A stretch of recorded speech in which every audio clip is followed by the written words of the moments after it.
जीत ले हम सारी दुनिया।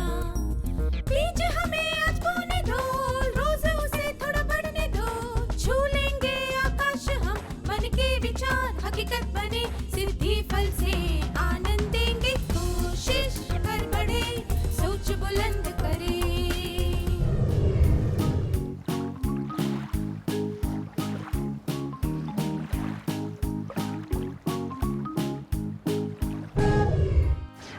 नमस्ते छात्रों, क्या हम आज के सत्र की शुरुआत एक खेल से करें? इस खेल का नाम है वर्जित शब्द न बोलें। मैं चाहता हूं कि एक छात्र स्वेच्छा से आगे आ जाए। उसे एक कागज के टुकड़े पर किसी वस्तु या जानवर का नाम लिखकर दिया जाएगा। इसके अलावा 5 वर्जित शब्द भी दिए जाएंगे जिनका प्रयोग हम इस खेल में नहीं कर सकते। उस छात्र को दिए गए विषय पर 5 वाक्य बोलने हैं, पर वो उन वर्जित शब्दों का प्रयोग नहीं कर सकता और उस वस्तु या जानवर का नाम भी नहीं ले सकता। छात्र जो भी वाक्य बोलेगा उसके आधार पर कक्षा को वो वस्तु या जानवर पहचानना है। क्या आप समझ गए? उदाहरण के लिए, अगर विषय है कुत्ता और वर्जित शब्द हैं भौंकना, वफादारी, सूंघना, पूंछ, रखवाली, तो उस छात्र को इन 6 शब्दों में से किसी भी शब्द का प्रयोग नहीं करना है। याद रखिए, आपको इन वर्जित शब्दों का अन्य रूप में भी प्रयोग नहीं करना है, जैसे कि भौंक, वफादार, रखवाला। ठीक है? क्या अब हम खेल शुरू करें?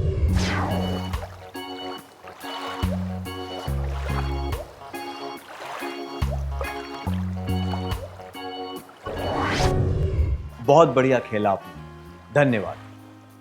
हमने इससे क्या सीखा? प्रत्येक वस्तु या जानवर के साथ कुछ विशिष्ट शब्द जुड़े होते हैं। जब नियमों के अनुसार आपको कुछ शब्दों का प्रयोग करना वर्जित होता है, तो आप अपनी रचनात्मकता का प्रयोग करते हुए नए शब्द ढूंढते हैं। मनुष्य के विचारों की प्रक्रिया एक पानी की धारा की तरह होती है, जो मुक्त होकर अपने निश्चित पथ पर बहती रहती है। पर जब उस पथ में रुकावटें आती हैं, तो वो धारा बहने के लिए नया रास्ता ढूंढ लेती है। रचनात्मक विचारों से हम बाधाओं को दूर करने के लिए नए रास्ते ढूंढ लेते हैं। बातचीत में विभिन्नता और संपूर्णता आती है। इसके बाद हम अपने समूह के लिए एक विशिष्ट सलाम और ताली की रचना करेंगे। क्या आपको पता है कि स्काउट्स कैसे सलाम करते हैं? इस सलाम में सीधा हाथ आगे की तरफ दिखता है, अंगूठे से छोटी उंगली को दबाया जाता है और बाकी की 3 उंगलियां मस्तक पर रखी जाती हैं। ऐसे ये सलाम स्काउट्स की विशिष्ट निशानी है। क्या हम टिमटिम तारे के लिए एक विशिष्ट ताली तैयार करें? पहले अपने बाएं हाथ से मुट्ठी बनाएं और हथेली वाला भाग ऊपर की तरफ रखें। इसके बाद सीधे हाथ की हथेली से मुट्ठी को 3 बार बजाएं। दूसरों का उत्साह बढ़ाने के लिए क्या हम इस ताली का प्रयोग करें? क्या अब आप टिमटिम तारे की ताली बजाकर बताएंगे?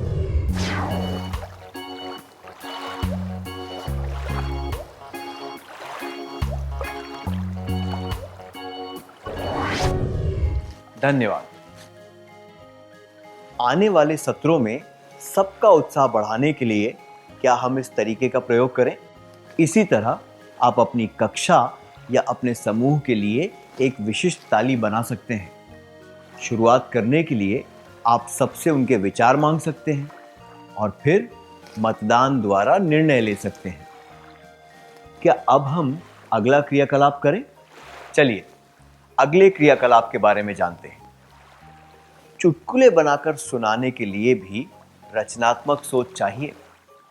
क्या आप में से कुछ विद्यार्थी अच्छे चुटकुले सुना सकते हैं?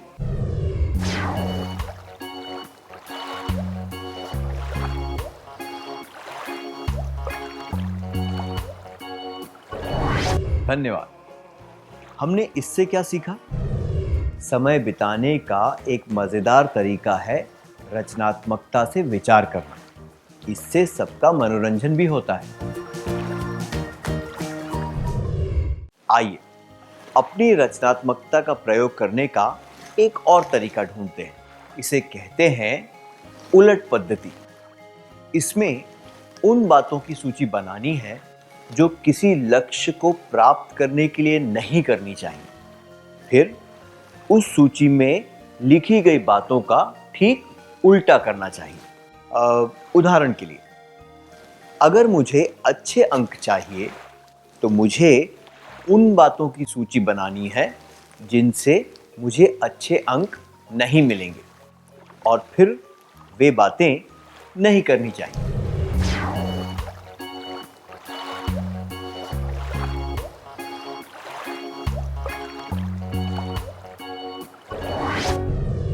क्या हम कुछ बातों की सूची देखें? कक्षा में ध्यान न दें, रोज पाठ न पढ़ें, नियमित रूप से गृह कार्य न करें, मासिक परीक्षा न दें, नियमित रूप से पाठ का अभ्यास न करें। ये सूची केवल एक नमूना है। हम ऐसी कई सूचियां बना सकते हैं। अब हमें एक और सूची बनानी है जो इसके उल्टी है। क्या अब हम वो सूची बनाएं? कक्षा में ध्यान दें, घर पर रोज पाठ पढ़ें, नियमित रूप से गृह कार्य करें, मासिक परीक्षा दें, नियमित रूप से पाठ का अभ्यास करें। हमें इस सूची में लिखी बातों पर अमल करना है। क्या अब हम एक और क्रियाकलाप करें? आइए ये जानने की कोशिश करते हैं कि हम रविवार का सदुपयोग किस तरह कर सकते हैं। ये जानने के लिए क्या हम उलट पद्धति का प्रयोग करें? कृपया 5-5 लोगों के समूह बनाकर इस बारे में चर्चा करें।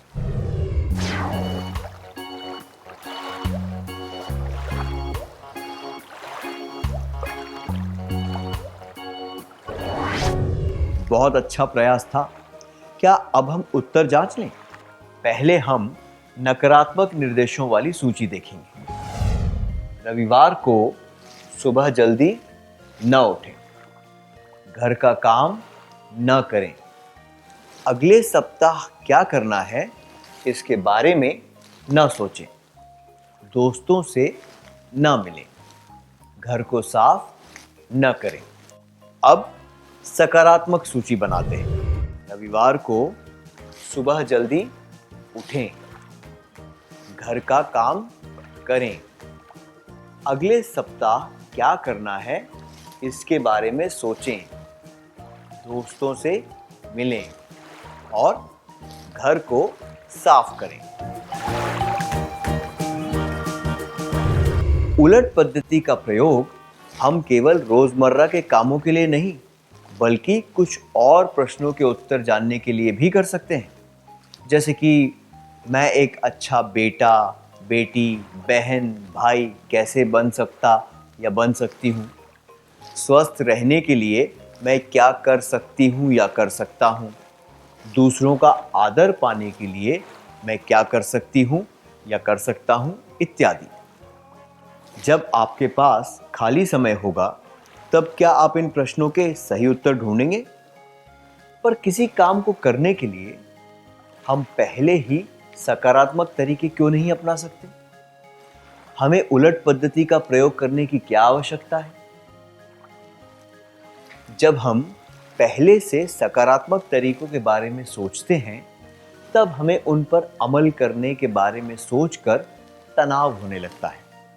पर जब हम उल्टे तरीके से सोचते हैं तब ये एक मज़ेदार क्रियाकलाप हो जाता है और हमारा तनाव कम हो जाता है। नए तरीकों को हम जल्दी अपनाते हैं और मज़ा भी आता है। रचनात्मक सोच मज़ेदार हो सकती है और इससे तनाव दूर किया जा सकता है।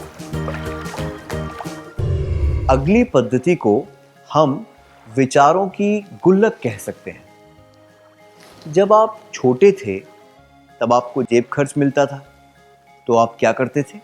आप अपनी पसंद की चीजें खरीदने के लिए उसे खर्च करते थे और बाकी के पैसे अपनी गुल्लक में डाल देते थे, है ना? इसी तरह क्या हम विचारों को भी एक गुल्लक में डाल सकते हैं? हाँ, ये मुमकिन है। इस चित्र को देखिए। ये सब चीजें ऐसी चीजों से बनी हैं जिन्हें हम कूड़ा समझकर फेंक देते हैं। क्या आप पहचान सकते हैं ये किन चीजों से बने हैं?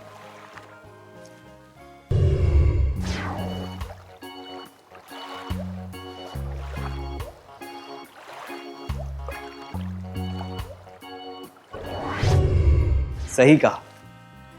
कूड़े से कोई कला का नमूना बनाना, इसके पीछे क्या राज है?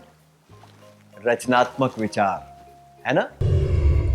जो विचार हमें अचानक सूझते हैं उन्हें लिख लेना चाहिए और अपनी गुल्लक में संभाल कर रख लेना चाहिए। ये विचार बाद में हमारे काम आ सकते हैं। उदाहरण के लिए, अगर किसी में कविता लिखने का गुण है तो उसे रूपक, उपमाएं और इस तरह के अन्य वाक्यांश एक नोटबुक में लिख लेने चाहिए जो उसकी विचारों की गुल्लक का काम करेंगे। जब वो अपनी नोटबुक देखेगा तो एक नई कविता जन्म लेगी। इसी तरह आप अपने रचनात्मक विचार लिख सकते हैं जिनसे आपको अपने अल्पकालीन और दीर्घकालीन लक्ष्य प्राप्त करने में मदद मिलेगी। आप ये देखेंगे कि ऐसा करने से आपकी रचनात्मकता बढ़ेगी और आप में एक सकारात्मक बदलाव आएगा। जो विचार आपने लिखे हैं वे साहित्य की मिसाल बने या फिर किसी महान कार्य का रूप लें, ये ज़रूरी नहीं है। ये सरल विचार हो सकते हैं जिनसे आपको पढ़ाई से संबंधित कुछ बातें याद रखने में मिले या फिर रोजमर्रा के लक्ष्य प्राप्त करने में आसानी हो। हमने इससे क्या सीखा? रचनात्मक सोच अनुशासन से आती है। इसमें महारत हासिल करने के लिए हमें नियमित रूप से अभ्यास करना पड़ता है। क्या अब हम इस सत्र का सार संक्षेप कर लें?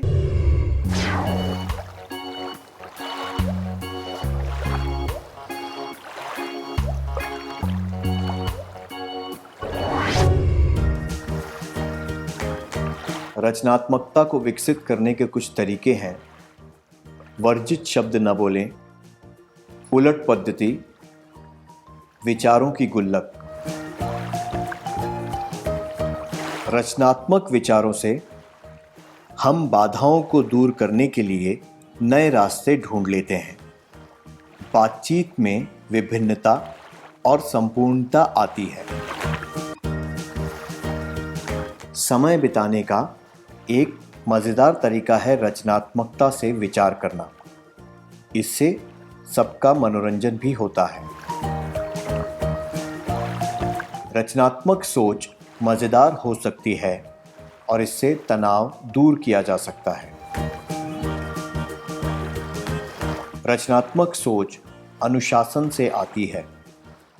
इसमें महारत हासिल करने के लिए हमें नियमित रूप से अभ्यास करना पड़ता है। धन्यवाद। आपने बहुत अच्छी तरह सार संक्षेप किया।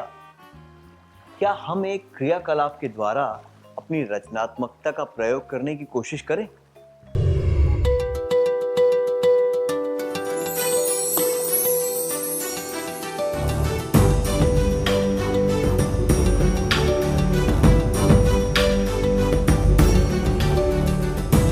प्रश्न 1।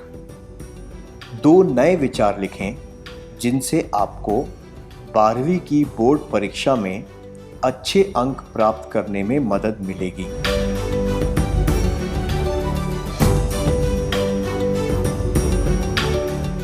प्रश्न 2। उलट पद्धति की मदद से एक सूची बनाइए जिससे आप दोस्ती को बढ़ावा दे सकें।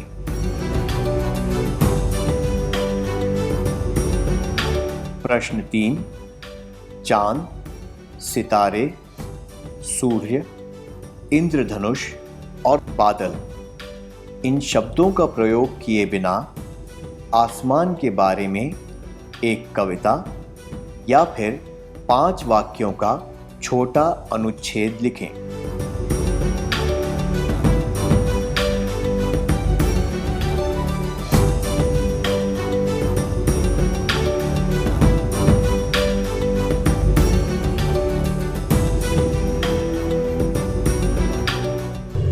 अगले सत्र में आने से पहले क्या आप ये कार्य पूरा करके लाएंगे?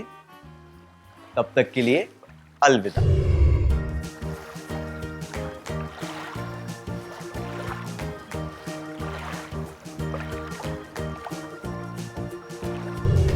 नमस्ते छात्रों, आपका स्वागत है। मुझे यकीन है कि आपने अपने रचनात्मक जवाब तैयार कर लिए होंगे। क्या हम उनके बारे में चर्चा करें?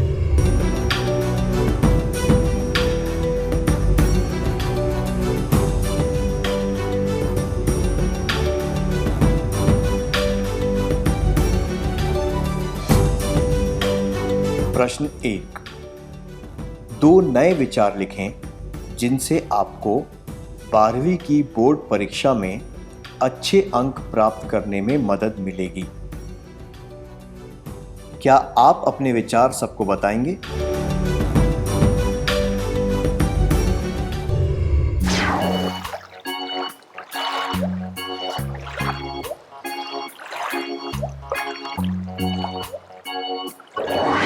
प्रश्न 2, उलट पद्धति की मदद से एक सूची बनाइए जिससे आप दोस्ती को बढ़ावा दे सकें।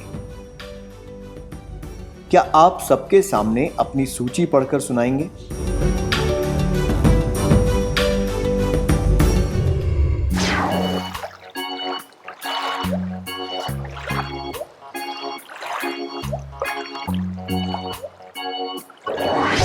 प्रश्न 3, चांद, सितारे, सूर्य, इंद्रधनुष और बादल, इन शब्दों का प्रयोग किए बिना आसमान के बारे में एक कविता या फिर 5 वाक्यों का छोटा अनुच्छेद लिखें।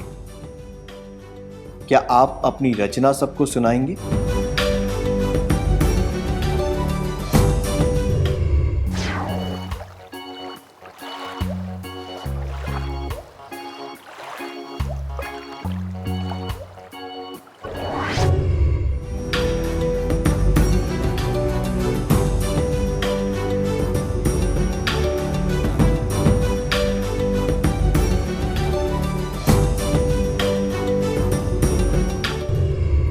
चलिए अब हम अगला सत्र शुरू करते हैं।